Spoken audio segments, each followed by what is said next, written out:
Dear friends, welcome to our channel trade with Arun Kumar. ఈరోజు ఈ వీడియోలో సపోర్ట్ అండ్ రెసిస్టెన్స్ ఇవి ఎలా వర్క్ చేస్తాయి వీటి గురించి కంప్లీట్ ఇన్ఫర్మేషన్ ఇవ్వబోతున్నా.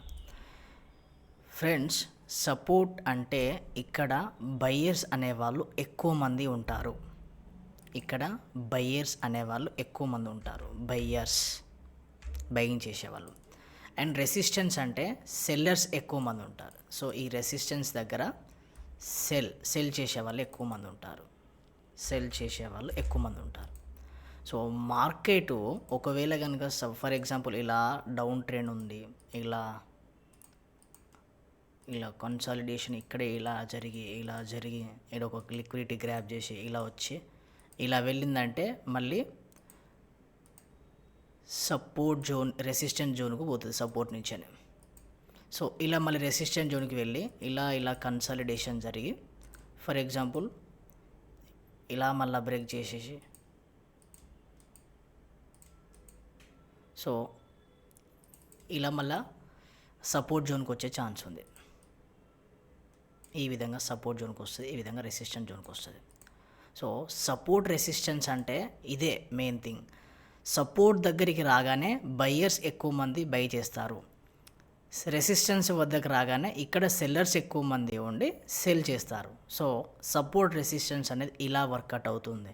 ఒకవేళ ఇఫ్ ఇన్ కేస్ కనుక మార్కెట్ సపోర్ట్ని అంటే ఈ సపోర్ట్ దగ్గర నుండి రెసిస్టెన్స్కి వెళ్ళి రెసిస్టెన్స్ కనుక ఈ విధంగా వెళ్ళి రెసిస్టెన్స్ కనుక బ్రేక్ చేసింది అనుకోండి, ఇలా ఒక టెస్ట్ తీసుకొని మళ్ళీ ఒక ఎంట్రీ తీసుకోవచ్చు, రీటెస్ట్. సో ఇది ఎంట్రీ పాయింట్ అనే ఒక వర్డ్ అనేది యూజ్ చేస్తారు. అంటే టెస్టింగ్కి వచ్చింది, మార్కెట్ టెస్ట్ చేసింది ఈ ప్లేస్. ఇది సపోర్ట్ రెసిస్టెన్స్ ఎలా వర్కౌట్ అవుతుందో ఈ వీడియోలో మీకు క్లియర్గా అర్థమవుతుందని అనుకుంటున్నా.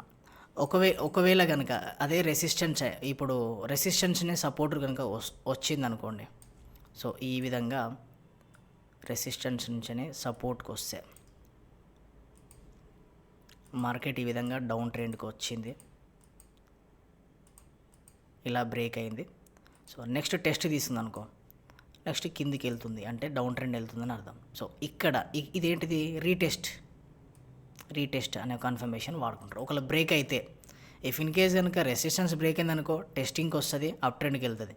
సపోర్ట్ బ్రేక్ అయిందనుకో మళ్ళీ టెస్టింగ్కి వస్తుంది, డౌన్ ట్రెండ్కి వెళ్తుంది.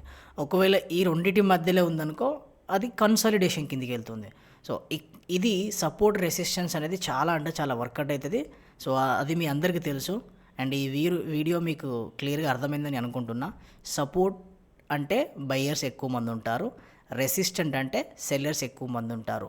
If in case resistance break అయితే టెస్టింగ్కి వస్తుంది, అప్ ట్రెండ్కి వెళ్తుంది. ఇఫ్ ఇన్ కేస్ సపోర్ట్ కనుక బ్రేక్ అయితే టెస్టింగ్కి వచ్చి డౌన్ ట్రెండ్కి వెళ్తుంది. లేదు సపోర్ట్ రెసిస్టెన్స్ మధ్యలో కనుక జరుగుతుంటే అది కన్సాలిడేషన్ కిందికి పోతుంది. సో ఈ మధ్యలో కూడా ట్రేడింగ్ అనేది చేసుకోవచ్చు. సపోర్ట్ దగ్గర బై చేయాలి, రెసిస్టెన్స్ దగ్గర సెల్ చేయాలి. ఇది day trading, intraday trading, instant trading 5 minutesలో ఆర్ 1 hour చార్ట్లో చెక్ చేసుకొని ఎంట్రీ అండ్ ఎగ్జిట్ అవ్వడం. ఐ హోప్ మీ అందరికీ అర్థమైంది అనుకుంటా. ఈ వీడియో కనుక మీకు నచ్చినట్లయితే సబ్స్క్రైబ్ చేసుకోండి అండ్ నా ఛానల్ని ఫాలో చేయండి. నేను తెలిసిన ఫ్రెండ్స్కి షేర్ చేయండి. సపోర్ట్ రెసిస్టెంట్ గురించి క్లియర్గా షార్ట్ అండ్ స్వీట్గా చెప్పడం జరిగింది.